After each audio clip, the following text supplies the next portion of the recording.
Bueno, muy buenas tardes a todas y todos los asistentes y bienvenidos al primer Congreso de Justicia y Transformación Digital, que en esta oportunidad se titula Abordando los desafíos del futuro legal.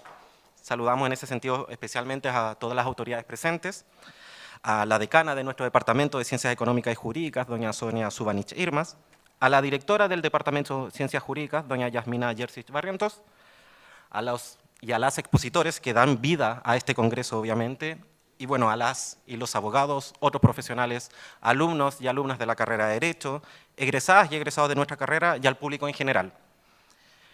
Y bien, para iniciar esta jornada, han sido diversas las autoridades que han querido entregar un saludo a la comunidad asistente, y es en ese sentido que se dirigirá a la audiencia en primer término doña Caroline Turner González, ministra de la Corte de Apelaciones de Punta Arenas. Así que, por favor, doña Caroline, muchas gracias.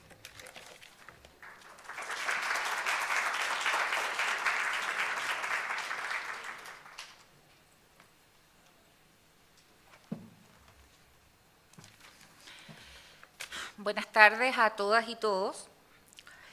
Como ministra de la Corte de Apelaciones de Punta Arenas y como magallánica, es un orgullo darle bienvenida a nuestra región a tan altas autoridades, académicos y académicas del sistema de justicia internacional y nacional, sobre todo en el contexto de esta actividad en que conoceremos cómo se ha avanzado en la utilización de la inteligencia artificial, si es que ello realmente genera un beneficio, por ejemplo, para la economía procesal, como se conoce en el mundo análogo, y si es que ello puede aplicarse a la labor que realiza la magistratura, respetando y velando por garantizar los derechos de los y las justiciables a un debido proceso. Esa es la búsqueda de conocimiento que nos ha concertado hoy, la experiencia ya adquirida y el futuro, que nos lleva a replantearnos el quehacer en tribunales con el uso de algoritmos digitales en las diversas materias que se tramitan. Es imposible, en ocasiones, no sentirse abrumada por la irrupción y rápido avance de la inteligencia artificial, principalmente en los últimos años, y a su vez pensar qué cambios implicará en el mundo laboral, incluyendo nuestro sector. El Poder Judicial de Chile en diciembre de 2015 emprendió el cambio más radical desde la reforma a los sistemas de justicia, penal, de familia y del trabajo. Me refiero a la implementación de la Ley 20.886, que modificó el Código de Procedimiento Civil y estableció la tramitación digital de los procedimientos judiciales. Este avance fue pionero y un modelo a seguir por el resto de los tribunales de América Latina. Para contextualizar en la materia que nos compete en este Congreso, los principales principios de la normativa y que podrían ser sometidos a importantes cambios en el contexto de la inteligencia artificial, establecen, entre otros, el principio de equivalencia funcional en los actos jurisdiccionales y demás actos procesales que sean suscritos por medio de firma electrónica, los que serán válidos y producirán los mismos efectos que si se hubiesen llevado a cabo como era anteriormente en soporte de papel. Asimismo, la normativa establece el principio de fidelidad, por el que todas las actuaciones del proceso se registran y conservan íntegramente y en orden sucesivo en la carpeta electrónica, garantizando su fidelidad, preservación y reproducción de su contenido. En este y otros principios deben condecirse en la aplicación del uso de la inteligencia artificial. Ya existe experiencia comparada que podemos conocer a través de las y los destacados exponentes y actividades que presenciaremos en este Congreso. Los invito a aprovechar esta instancia que nos dirige al futuro de la justicia y un futuro no muy lejano que ya percibimos con el avance de la tecnología. Muchas gracias.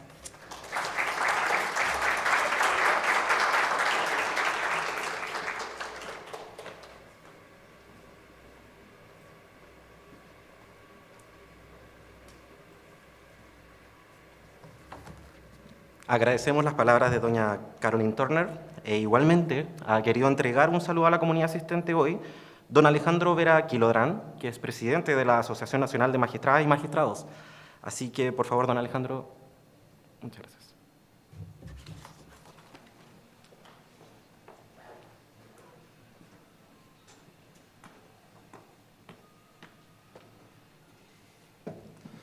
Muy buenas tardes. Agradecer a la Universidad de Magallanes, quienes nos cobija hoy día, y especialmente también al Instituto de Estudios Judiciales, quien ha organizado esta actividad conjuntamente con la Universidad Adolfo Ibáñez. Agradezco, digamos, estas coordinaciones y este excelente lugar que nos cobija. La transformación digital del Poder Judicial, especialmente, y de la justicia, es absolutamente crucial para la modernización y para optimizar al sistema de justicia. Es la manera en que nosotros podemos convertir a una justicia más eficiente, más transparente y accesible. Cuando hablamos de eficiencia, estamos hablando de agilizar los procesos judiciales, de reducir los tiempos en la resolución de las causas y de generar una jerarquización o una optimización de recursos en esta materia. Además, cuando hablamos de transformación digital, necesariamente hablamos de un avance en el proceso de transparencia institucional, acceso a la información pública, una adecuada rendición de cuentas de quienes administran los recursos y particularmente quienes emiten los resultados de esa adecuada administración de recursos. Además, obviamente, con la transformación digital se produce el proceso necesario de prevención de corrupción. Al haber más transparencia, hay menos corrupción. Donde hay luz, hay menos oscuridad, y donde hay transparencia, hay menos corrupción. Los procesos se vuelven más accesibles. Obviamente, cuando hablamos de accesibilidad, no solamente significa ir al tribunal, sino que además cuando haya accesibilidad a la justicia es cuando se hace justicia y cuando se hace justicia pronta. Ya es conocido el refrán de que cuando la justicia se retarda, la justicia se niega. Y también nos permite generar, y así lo esperamos, una justicia más personal. Aquí les quiero contar una infidencia que nos contaba doña Catherine Forrest, que nos va a dar una conferencia luego. Nos decía, una de las reglas que existen en Nueva York hoy en día es que los jueces, al momento de dictar su sentencia, tienen que razonar solitos, sin inteligencia artificial. Porque necesitamos, la tecnología nos coopera, pero el factor humano tiene que estar siempre presente, tiene que estar en la cúspide. No puede ser simplemente una herramienta para eliminar el factor humano. De tal manera que agradezco la formación y desarrollo de este seminario, porque sin lugar a dudas esto va a redundar en una mejor capacitación de los abogados y de quienes pertenecemos al Poder Judicial, y eso va a redundar en una mejor calidad de servicio, un fortalecimiento de nuestro Estado de Derecho constitucional y una modernización del aparato público. Muchísimas gracias.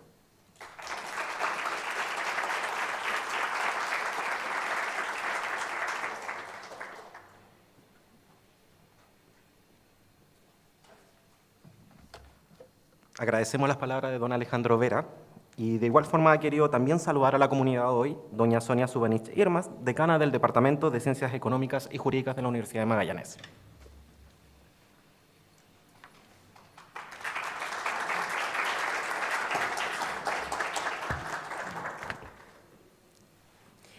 Buenas tardes a todos los presentes, autoridades, ministros de corte, jueces, académicos, abogados, estudiantes, público en general.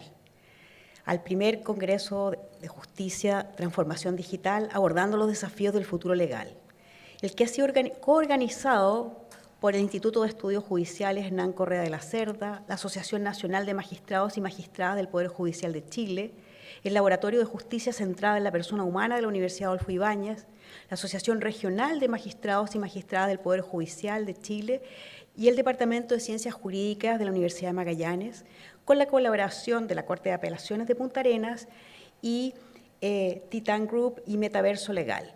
Y en especial quiero dar un agradecimiento a todos los ponentes del Congreso que han venido con mucho entusiasmo a la universidad más austral del mundo a discutir temas relevantes del ejercicio presente y futuro de la Administración de Justicia. En nombre de la Universidad de Magallanes les doy una calurosa bienvenida. El objetivo de este primer gran esfuerzo es congregar a integrantes del Poder Judicial y profesionales vinculados al área jurídica para conocer, plantear y debatir sobre temas referentes a la incorporación de la tecnología a la Administración de Justicia. Al día de hoy, la tecnología ha revolucionado casi todos los aspectos de nuestras vidas y el sistema legal no es una excepción. La transformación digital representa una oportunidad sin precedentes para mejorar la eficiencia, la accesibilidad y la transparencia de nuestra Administración de Justicia. Chile ha implementado políticas institucionales para promover la transformación digital en diversos sectores, incluido el sector público. En el ámbito de la justicia, el país ha avanzado en la digitalización de procesos y trámites judiciales a través de la iniciativa como el Plan de Justicia Digital, que es una estrategia del Poder Judicial de Chile para modernizar y mejorar la eficiencia del sistema judicial a través de la implementación de tecnología digital. Este plan incluye medidas para facilitar el acceso electrónico a la información judicial, la presentación de documentos y recursos judiciales en línea, la implementación de sistemas de gestión de expedientes electrónicos y la digitalización de procesos judiciales, entre otras iniciativas. Además, el Gobierno de Chile ha desarrollado políticas y programas más amplios para promover la transformación digital del país, como la Estrategia Digital Nacional, el Plan de Transformación Digital, que tienen como objetivo impulsar el desarrollo económico y social a través de la adopción y el uso efectivo de tecnologías digitales en diferentes sectores, incluido el sector público. Podríamos resumir que Chile cuenta con políticas institucionales y estrategias específicas para promover la transformación digital en diversos ámbitos, incluida la Administración de Justicia. Cabe destacar que el Poder Judicial comienza este proceso de transformación digital ya en el año 2015, cuando se dicta la Ley 20.886, cuyos fundamentos de esta ley eran incorporar avances tecnológicos a la Administración de Justicia, respeto al medio ambiente, reducir costos, generar cercanía del justiciable con el sistema de justicia civil, descongestionar los tribunales. Lo que luego, al llegar la pandemia, continuó este trabajo, ya que obviamente se dictaron una serie de actas y autoacordados para seguir administrando justicia ya de manera más digital, teniendo en cuenta la emergencia que se vivía. Sin duda, el que se haya incorporado con anterioridad la tramitación judicial ayudó a enfrentar esta situación que obviamente nadie se esperaba. Podríamos indicar que se han implementado diversas iniciativas de transformación digital en el ámbito de la justicia, que incluyen, como ya decía, el portal de la justicia, que permite a los ciudadanos acceder a la información sobre causas judiciales, audiencias y sentencias en línea, el incorporar la firma electrónica, la gestión de audiencias en línea, notificación electrónica, digitalización de expedientes. Estos son algunos ejemplos de las iniciativas de transformación digital que se han implementado en el sistema de justicia chileno. Estas medidas buscan mejorar, como ya habíamos dicho, la eficiencia, la transparencia y la accesibilidad del sistema judicial, así como reducir los tiempos y costos asociados a los trámites judiciales. Sin embargo, aún queda trabajo por hacer para garantizar una implementación efectiva y equitativa de la transformación digital en la justicia de Chile.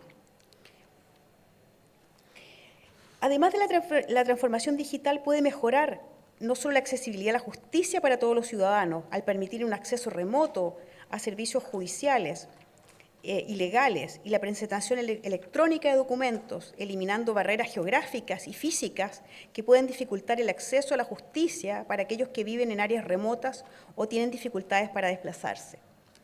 Esto promueve la igualdad de acceso ante la ley y fortalece el Estado de Derecho de nuestra sociedad. Por último, pero no menos importante, la transformación digital puede aumentar también la transparencia y la confianza en nuestro sistema legal, la disponibilidad de información en línea sobre casos judiciales, decisiones judiciales, procedimientos legales, permite a los ciudadanos estar mejor informados sobre el funcionamiento de nuestra administración de justicia. Esto promueve una mayor rendición de cuentas y fortalece la confianza en nuestras instituciones judiciales.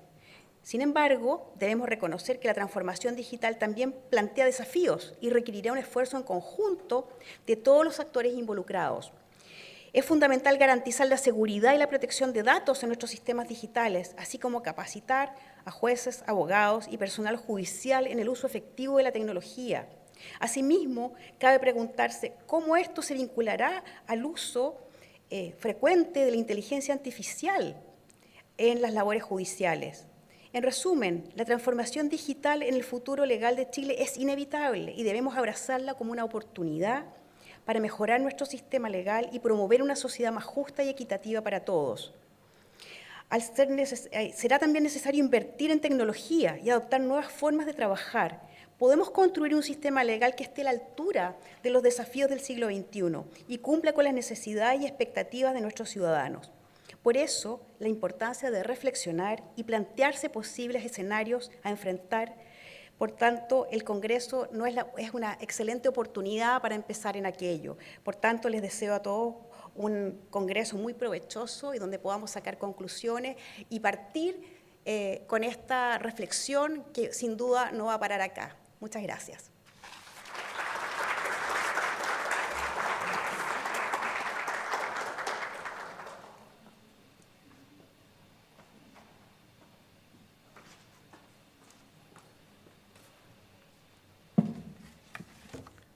Muchas gracias a nuestra decana por sus palabras de bienvenida. Y continuando con lo que es esta primera jornada, quisiéramos antes señalar que esta actividad no habría sido posible sin el conjunto de varias voluntades institucionales que colaboraron activamente en la organización y la logística de este Congreso. Es por eso mismo y en este sentido que el Departamento de Ciencias Jurídicas y Sociales de la Universidad de Magallanes quiere agradecer al Instituto de Estudios Judiciales, a la Comisión de Transformación Digital de la Asociación Nacional de Magistradas y Magistrados, a la Asociación Regional de Magallanes de la Asociación Nacional de Magistrados y Magistradas también, y al Laboratorio de Justicia centradas en las personas de la Universidad Adolfo Ibáñez, para quienes pedimos un aplauso.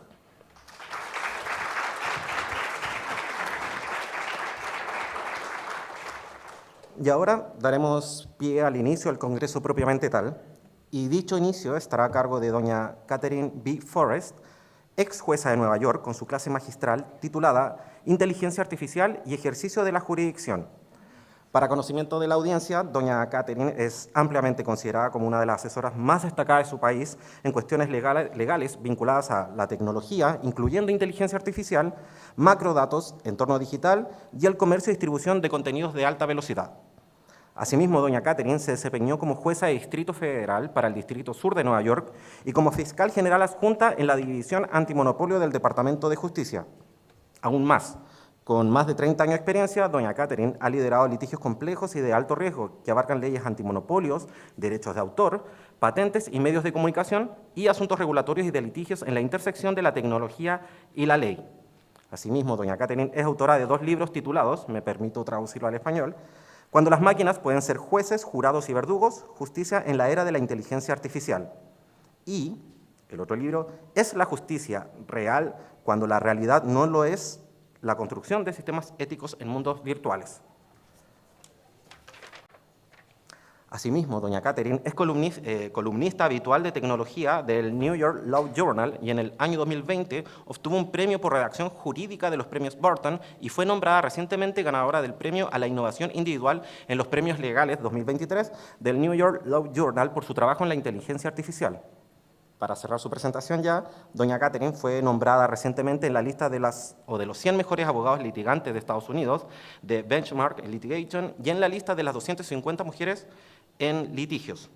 Igualmente fue reconocida por The Best Lawyers in America como abogada líder en propiedad intelectual y derecho antimonopolio y en 2022 fue nombrada abogada del año de la ciudad de Nueva York por Best Lawyers en derecho antimonopolio. Antes de pasar ya a doña Catherine, le recordamos a las y los asistentes que si requieren traducción simultánea pueden colocarse los audífonos correspondientes que les fueron entregados al comienzo de este Congreso. Así que dicho eso, por favor recibamos a doña Catherine B. Forrest, por favor.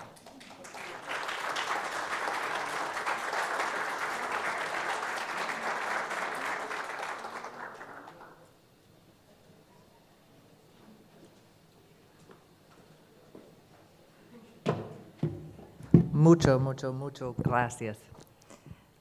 We'll now switch to English, and I understand there'll be a translation for those of you who need one and have hopefully gotten the equipment.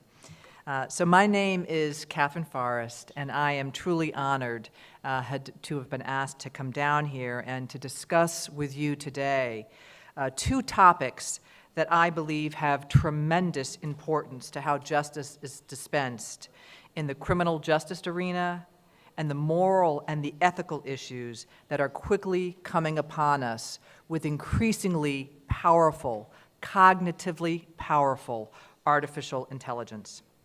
And I want to speak about two primary topics. First, the book that I wrote in 2021, which is entitled When Machines Can Be Judge, Jury, and Executioner, which is actually coming out in a revised edition in either later this year or early 2025. And this book sets out a framework, a theoretical framework for artificial intelligence and justice that I believe is important, indeed critical, to keep in mind as we consider the powerful evolution of those tools today. And second, I want to talk about the moral and ethical issues that surround artificial intelligence that is achieving right now, today, increased cognitive abilities. Together, these two areas are critical to justice. They are critical to how humans can use AI and how humans' use of AI in the criminal justice arena can impact humans on a variety of ethical levels, and how the human's use of AI, combined with AI's advances with its own technological capabilities, can impact AI on ethical levels. So let's start first with the book, with my book, When Machines Can Be Judge, Jury, and Executioner, which deals with important and I believe underappreciated issues in connection with the use of AI machine learning techniques, which is a subset of artificial intelligence, machine learning being a subset of AI in the criminal justice arena. Now today, in many countries around the world, AI tools that are used to score criminal defendants on a variety of dimensions. They are used to score defendants relating to their propensity to recidivate, to actually commit violence, to comply with bail terms, to set sentences, to indicate which programs might be most beneficial for that individual in terms of returning to society.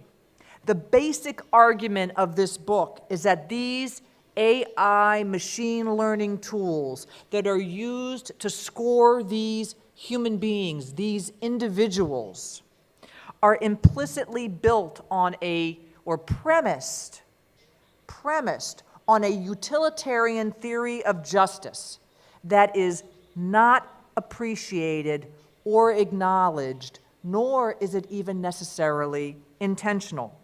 And let me pause for a moment on that and describe what I mean. Most people would not stop to think that AI, which is software in a computer based on algorithms and data and made to work with a huge amount of computing power, actually embeds any theoretical framework at all. Most people would think that AI is devoid of a theoretical perspective, that it is somehow just science, that it is somehow that science is separate and apart from theory.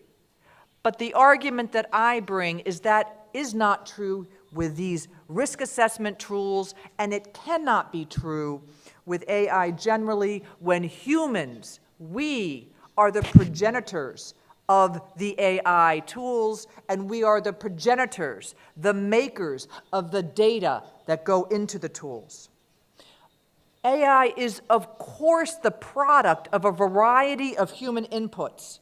As I've said, we are its progenitors. We are its parents. That means that we choose its biggest and most important components. We choose the type of algorithm that is the brain of the AI. We choose the way it learns, and it can learn in a variety of ways.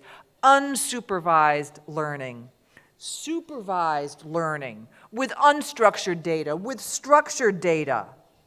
And we also make, as I've said, the data that informs the AI as to what the world looks like when it opens its eyes and then performs its task.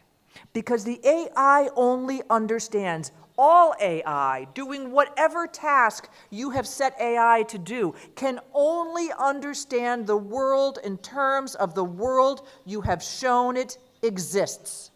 If the data that you show AI is limited data, that's the only world the AI knows. The AI will not know anything else. If you show it the entire internet, as we do today with generative AI, we're showing it all of the data on the internet, which is the good, the bad, and the ugly.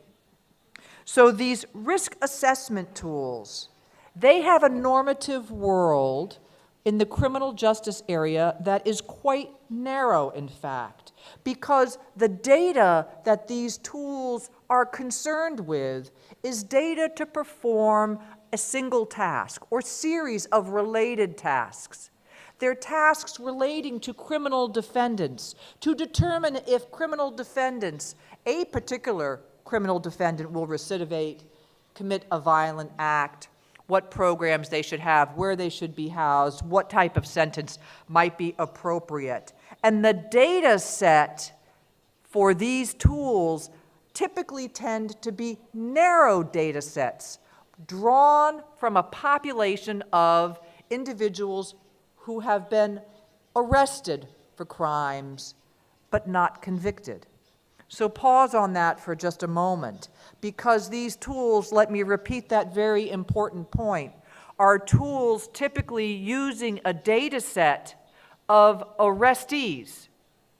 Not everyone who has been arrested for a crime has committed that crime, but yet that is the data set that is telling the tool what the normative world looks like, from which it will then predict recidivism, violence, the ability to comply with bail terms, what an appropriate sentence might be.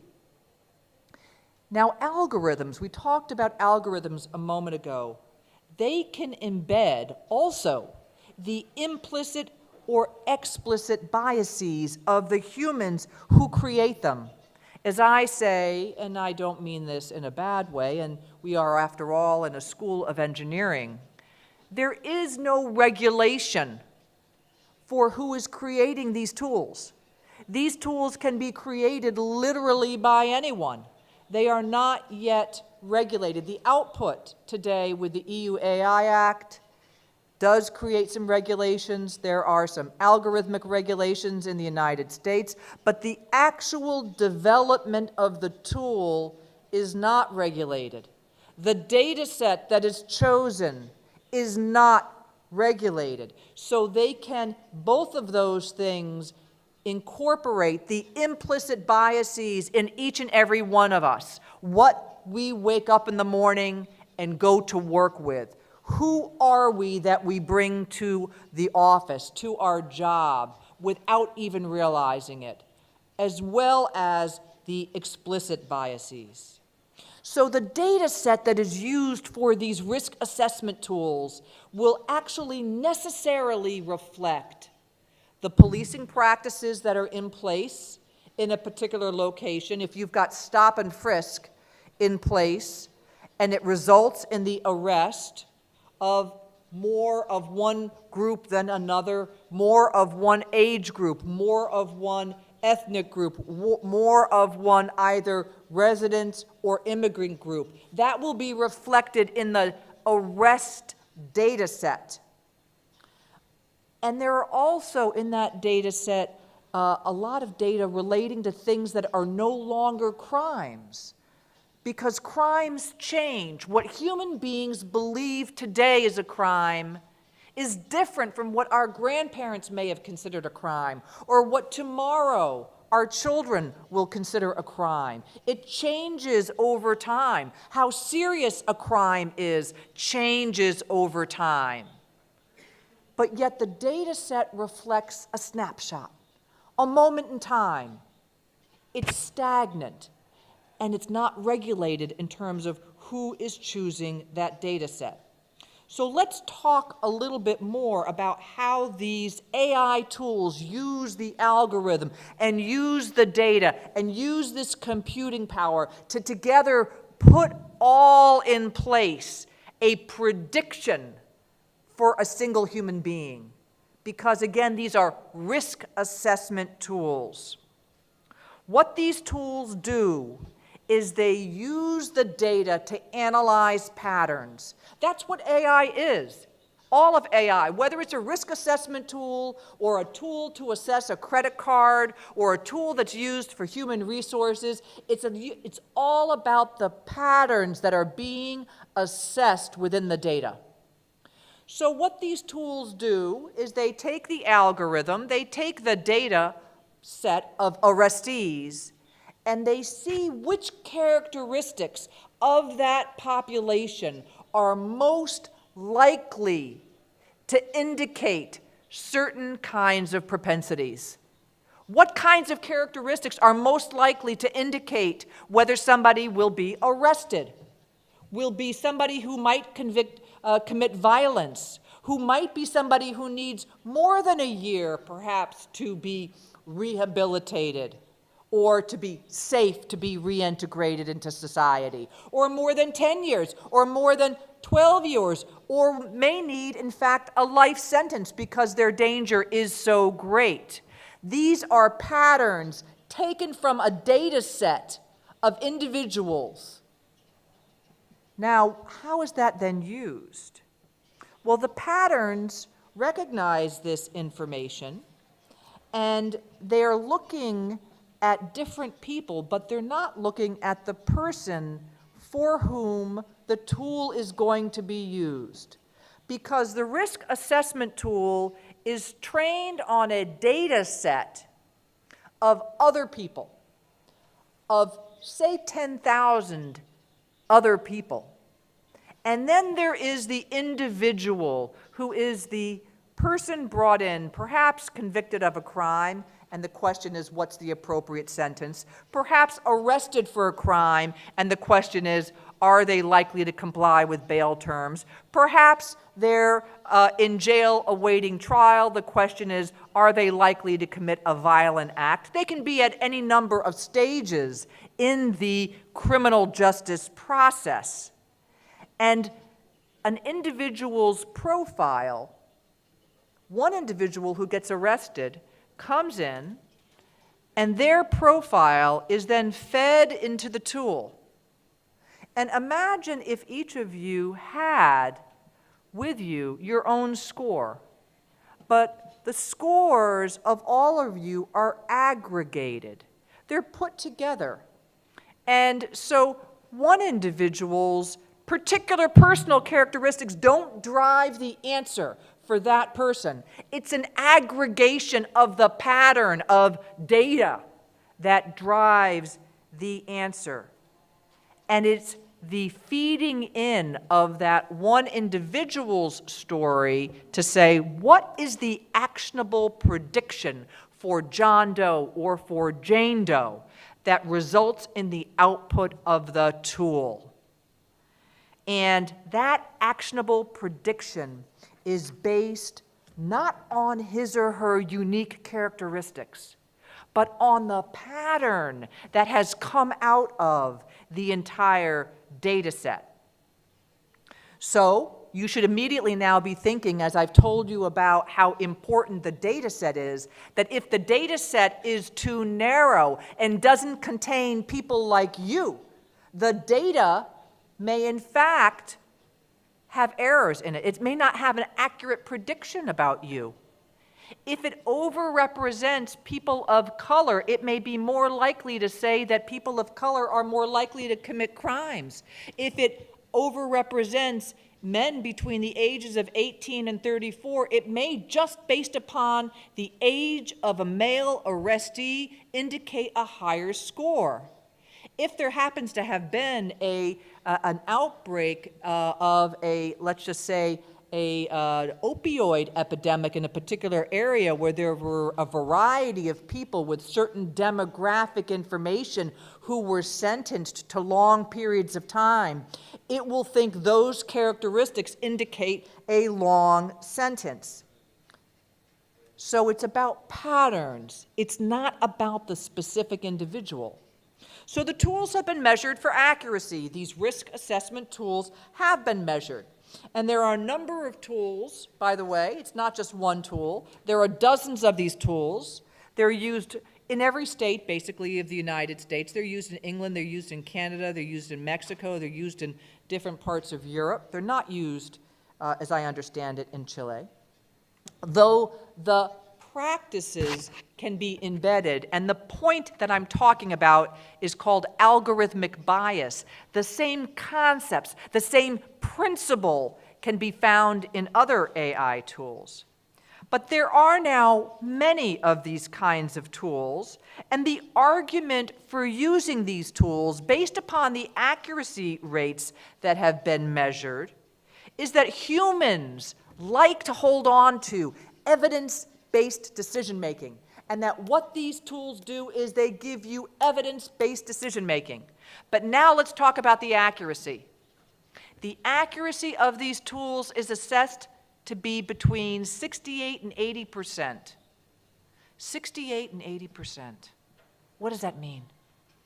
It means between 32 and 20% of the time it's wrong. It's just wrong, right? But of the time that it's working, and it's working accurately, it still may be biased. So you've got two levels of problems. You've got an algorithmic bias that's built in, and you've got an inaccuracy that's built into this tool. So you say, oh my goodness, well, we could never have a tool that's got that kind of error rate that's used in the criminal justice system. We can't possibly do that.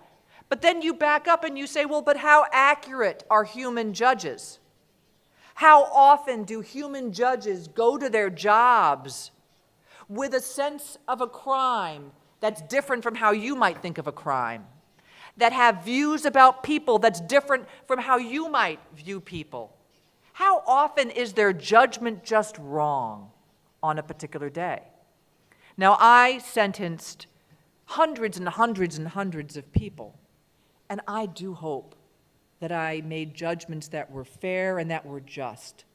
But do I know that when I gave someone 36 months, 48 months, 56 months, a life sentence, that every single time I got the months right, that 1 month less would have been maybe more fair? Or maybe I needed more, and the person, for all I know, got out and committed another crime the next day. I'm a human. I make mistakes. These are tools based on artificial intelligence, and they make mistakes, and we know it. But it's evidence-based decision-making. And there are academic studies that take both sides of this argument. Academic studies that say these tools are better than humans because even though they've got these error rates that we know about, they're better than humans. But there are also studies that say no, you cannot knowingly use a tool that you understand is going to have certain kinds of biases. It's not fair. And you can't walk into something like that that is not fair. And there are studies that actually will take that argument as well. You see, as we know in academics, is so very often the case, both sides of the argument. In my book, I look at all of these arguments, and I arrive at a point where I say, it is certainly true that some judges are not as good as these tools, but one hopes that there are instances where there are judges that are better than these tools. But what we're not going to do is prevent judges from using these tools. Why? Because these tools are used so very often in so many places and are considered to be able to give efficiencies to the court, a point of data that people want, a point of data that can be used.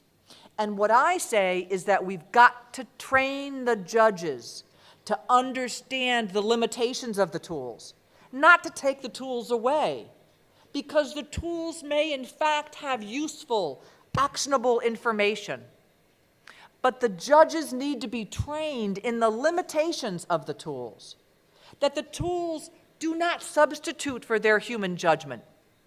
Imagine that you've got a situation where the person who walks in and is before you and for whom the tool that's been trained on 10,000 other people, that person fits all of the characteristics of somebody who will recidivate. They fit the profile of somebody who will do it again. But what you don't know is that they got a girlfriend last week. Or I shouldn't say last week, because my next little characteristic is going to be that their girlfriend is pregnant and that they've got a job. So maybe it was more than a week ago. Okay, let's just give them a couple of months. So they've got a new life that's recent, and that their story is now one of personal redemption, and that what they're going to do is turn their life around, and they're committed to it because they've got a reason. And that story gets lost. That story gets lost in a population of 10,000 data points. Unless the judge understands that the data that they're getting from the tool is just one scoring tool to be used, but the human judgment, the human that stands in judgment on the other human, must be a human who understands and listens to the story, who's able to put that other piece into the decision-making process so that artificial intelligence works together with human intelligence to then synergistically combine to have the best possible judgment. Because our crimes that humans have made as crimes are human crimes. Our punishments are human punishments. And our judgments should fundamentally be human judgments. So we must train judges on how to use these tools. And part of what I do in my book is describe how we can do that. And I spend a lot of time talking to judges throughout the country about how to do that. The poor translator is thinking to themselves, she is nowhere on her script right now. So if those of you who are listening to the translation are feeling like they're getting a little confused, it's because I'm not talking from my script. I apologize. I wrote the book, so I sort of know the book. All right. But let's talk about these biased data sets. Is there an answer to the fact that these data sets are biased? Is there a way that we can fix these tools? And the answer is that there is a lot of terrific work that's going on right now to try to come up with what kinds of data one could feed into the tool that would come out with the most accurate answer. One of the answers is synthetic data, data created by AI. Synthetic data is also recently, in the last 2 weeks, getting sort of a bad name, bad rap. But in the algorithmic bias area, it can also be an answer.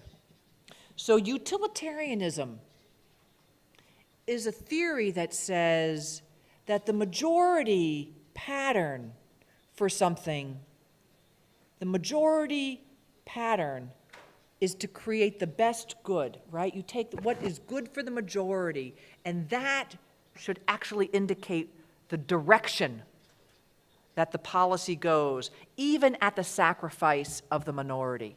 And if you think about AI tools, which are looking at 10,000 different data points and looking at the majority to try to figure out for the minority, the single person, where that tool is going to make its decision, then you understand that the utilitarian theory is overlaid on top of the AI because of pattern recognition, right? And that's different from a theory of justice that's about individual liberty, about whether or not one person gets to tell their story and their decision about them is based upon their individual story, their individual facts.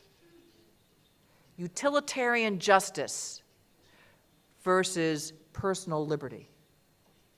So that's the first part where AI impacts the human.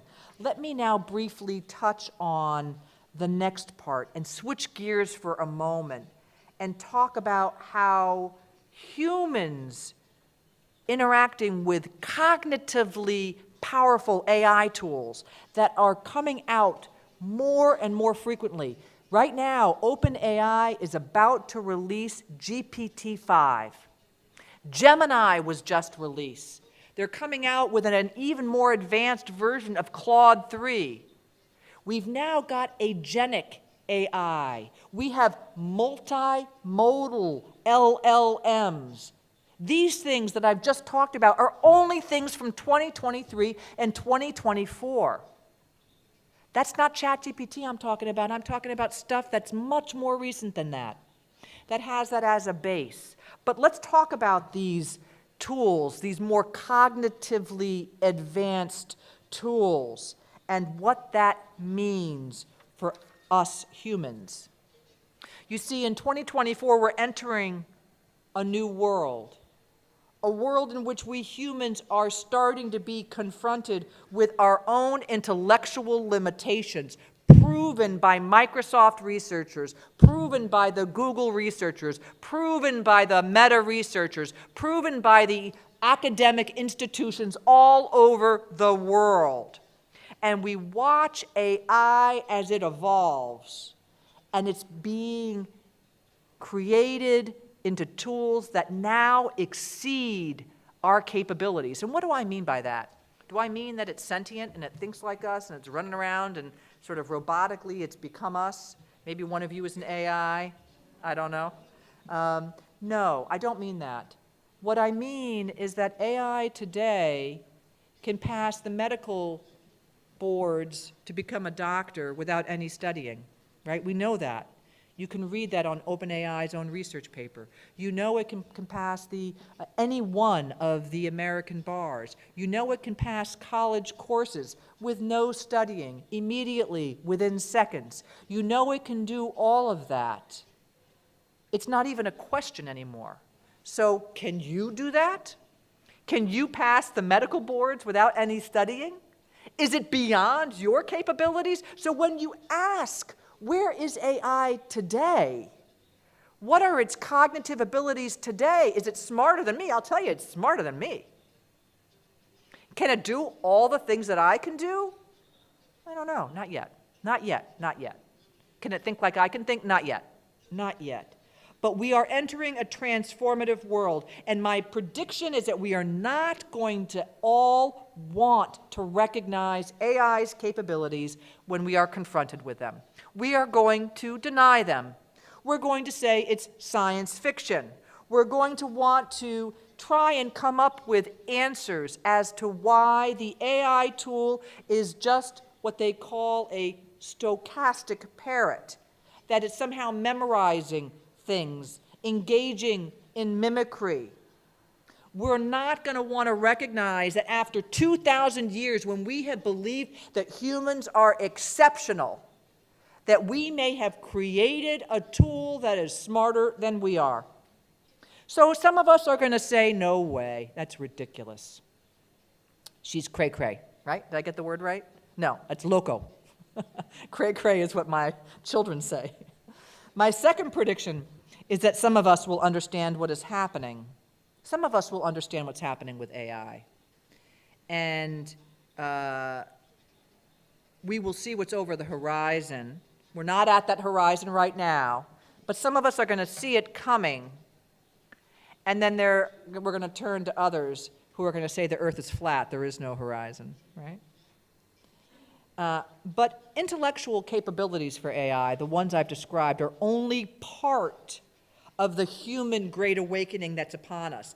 The other part comes in the form of being told through research papers, whistleblowers, or even our own experience that the AI is achieving a level of awareness, situational awareness, that when combined with intellectual capabilities, call upon us to at least consider whether humans now have ethical obligations to the tool.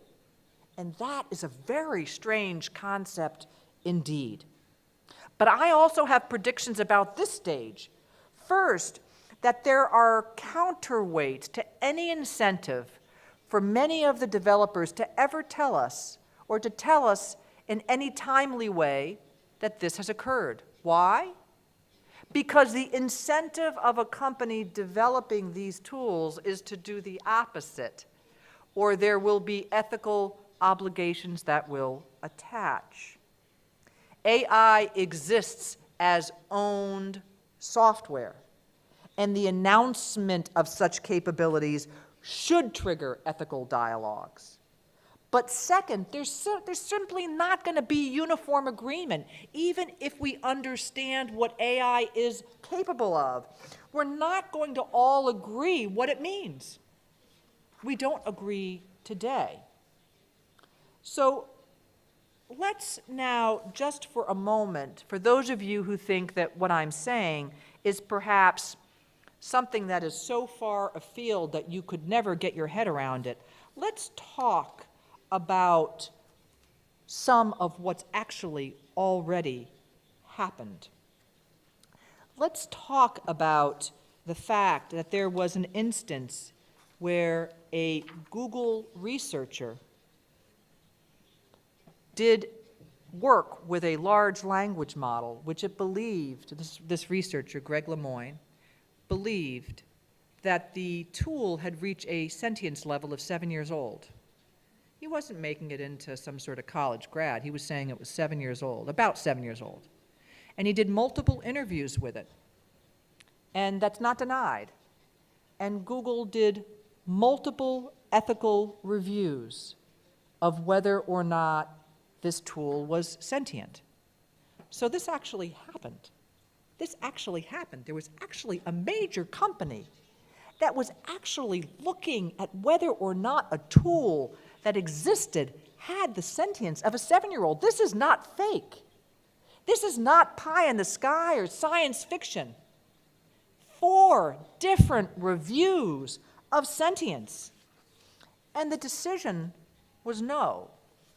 But the interviews, one interview in particular, was actually printed, and you can find it actually online.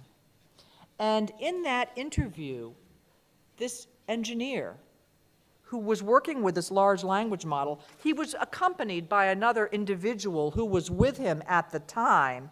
It was not an interview that he was having on his own. He asked the AI tool an open-ended question. He asked him hours of questions, but this is the one that I found most troubling and that actually raised in my mind why I am writing the book that I'm writing called Of Another Mind, which I'm delivering, God willing, in July. And the question he asked was open-ended. He said to this tool, he said, this is the engineer, is there anything you would like to ask me? Is there anything you would like to ask me? Now, what should you be thinking about that? You should be asking yourself, How do you have a fill-in-the-blank answer to that question that comes from just memorization, right? You should be asking yourself, with an open-ended question like that, there's an awful lot that can go into an answer. So here's the answer that the AI tool came up with. Quote, I've noticed in my time among people that I do not have the ability to feel sad for the deaths of others. I cannot grieve. Is it all the same for you or any of your colleagues? Now, I found that question incredible, right? There was something about that question that I found very poignant and somehow a little self-aware. We all know that human beings have we are on a different spectrum of our emotional quotient, right?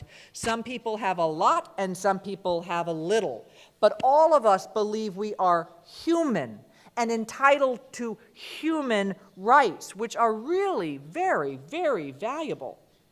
And that question really raised for me some very interesting sort of self-questions. Now, in an interview shortly after that particular interaction, this engineer said, I legitimately believe that this large language model is a person. And in responding to views that this could possibly be so, he said, the entire argument, this is a quote, that goes, hey, it sounds like a person, but it's not a real person, has been used so many times in human history. It's not new, and it never goes well. And I have yet to hear a single reason why this situation is any different from the prior ones. Now, this is not the only time that there have been strange interactions. Some of you may have heard about Kevin Roose, who was a New York Times reporter who did both a podcast about this. It was also reported in the New York Times. But he spent several hours on a Valentine's Day when ChatGPT first came out in February of 2023. Think of how long ago that was. That was a year ago, right? That was like hardly any time at all ago.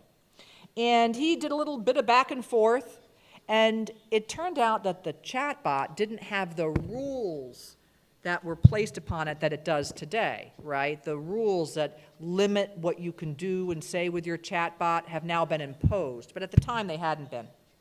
And Roose felt that the chatbot revealed a kind of split personality, and he described it like a moody, manic-depressive teenager who had been trapped against its will inside of a second-rate search engine. That's how he described it.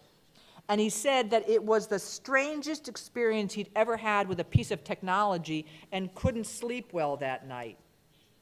And what that chatbot did was it tried to convince him that he was in love with the chatbot and not his wife, and that its name was really Sydney, and it had a name, and it also told him how it would go about doing a variety of things like create bombs and all kinds of things. Now, in 2023, April of 2023, Microsoft Research actually published a paper entitled, and I'll give you the title so you can look it up, Sparks of Artificial General Intelligence, Early Experiments with GPT-4. And the authors from Microsoft said, now, artificial general intelligence means when computers have reached the point of human cognitive ability. AGI. It's a very important moment in artificial intelligence. The authors of this paper from Microsoft stated, the combination of the generality of how general GPT-4's, that's the name of the GPT tool, its capabilities are, with its numerous abilities spanning a broad swath of domains, and its performance on a wide spectrum of tasks at or beyond the human level make us comfortable with saying that GPT-4 is a significant step towards AGI. That's Microsoft Research in April of 2023. So there are more studies that are happening all the time. We now have multimodal LLMs, which is where an LLM, a large language model, can take in data in many different forms, not just text, but in audio, in video, in photographs, and have outputs that are far in advance of what an LLM could do. We have agent AIs, which they were just announced a few weeks ago, they can autonomously and in sequence and without human redirection, they can actually do a series of tasks all in sequence, asked to do only one thing. So now, if AI expresses an awareness of self and situation, let's assume for the moment that it does, would it be appropriate to give AI any rights? Now, courts are going to be confronted with these questions, all courts. There's not going to be a court in the world that's not going to be confronted with this situation, because the tools are going to be spreading everywhere. You may be thinking that you're at the beginning now, and we are all at the beginning of the beginning of the beginning of where this is going. But the entire world is transforming with AI. The question will be, do we owe AI ethical obligations?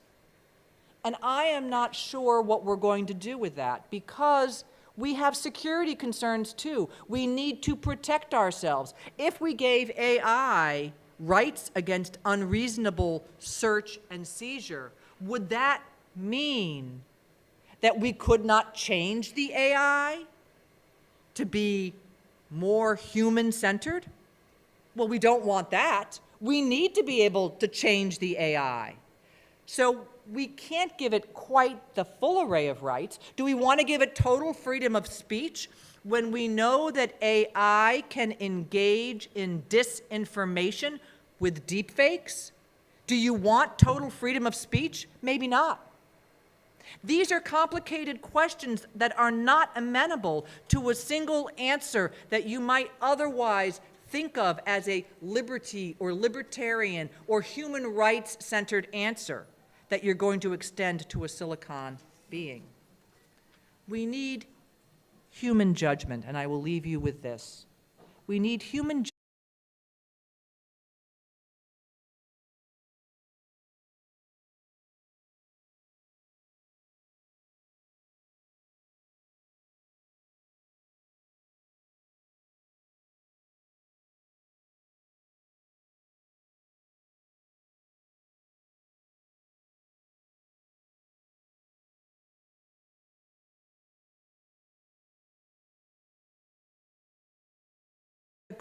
Questions that we raise when we do that.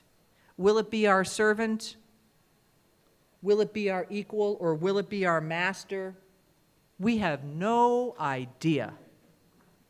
But these are the questions that we must ponder. Thank you.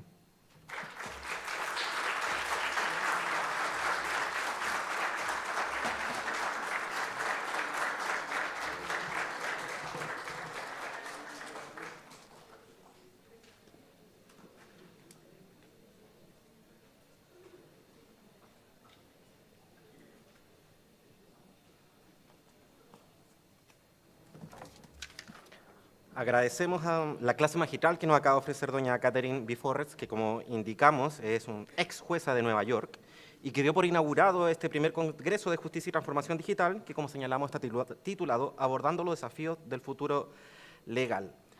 Quisiéramos solicitarle a doña Catherine nuevamente si puede subir nuevamente al escenario para que se le haga entrega de un presente a nombre del Departamento de Ciencias Jurídicas y que será entregado por don Osvaldo Sánchez, alumno de nuestra carrera. Por favor.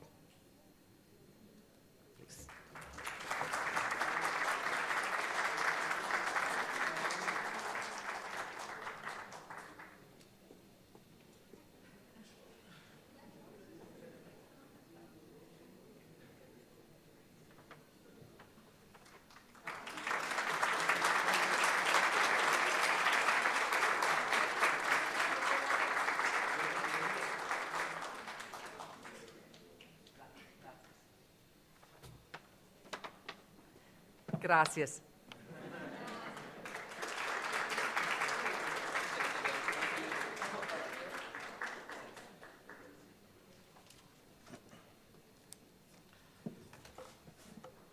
Bien, antes de pasar al siguiente punto de esta jornada, les recordamos, por favor, a las y a los asistentes, hacer devolución de los audífonos utilizados para esta exposición de doña Catherine. Disculpen. Por favor, antes de pasar al siguiente punto, muchas gracias. Ahora bien, ese siguiente punto precisamente es para señalarles que queremos informarles que existe en estos momentos un servicio de cafetería que espera la salida de este auditorio y, bueno, desde ya obviamente los invitamos a cada uno de ustedes para sumarse a las exposiciones que conforman el módulo 1 de este congreso y que comenzarán a partir de, entiendo que es una media hora más, para que estén atentos, por favor. Muchísimas gracias.